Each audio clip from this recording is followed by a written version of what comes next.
Hello మిత్రమా, ఇదేమో Friday రోజు అనమాట. మేము గుడికి వెళ్ళాము ఫ్రైడే రోజు ఈవినింగ్.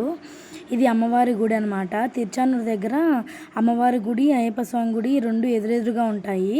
ఆ గుడికి అయితే వెళ్ళాము. చూసారా మా పిల్లలు ఎంత బాగా దండం పెట్టుకున్నారో.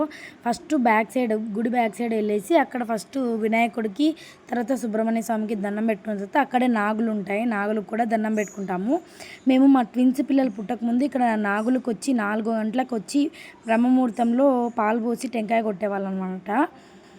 ఆ తర్వాత మాకు చాలా మంచి జరిగిందని మేము నమ్ముతాము. తర్వాత అక్కడ దర్శనం అయిపోయిన తర్వాత ఇలా ముందరకు వచ్చి ఇక్కడ అమ్మవారిని దర్శించుకుంటాం. చూసారా అమ్మవారు ఎంత బాగున్నారో. అమ్మవారిని కూడా దర్శించుకున్న తర్వాత ఇలా బయటకు వచ్చాము. చూసారా మా పిల్లలు ఎంత బాగా దండం పెట్టుకున్నారో. ఇప్పుడు ఒక ఆమె వచ్చి మాకు చెప్తా ఉందన్నమాట, మీ పాపకి భక్తి ఎక్కువగా ఉంది, మంచిగా శ్లోకాలన్నీ నేర్పించండి అని చెప్తా ఉంది ఈ ఆంటీ అక్కడ మాకు. చూసారా బయట నుంచి అయితే ఇలా కనిపిస్తూ ఉంటాయి నాగులు. చాలా బాగుంటుంది గుడి. మీకు నచ్చితే లైక్ చేయండి.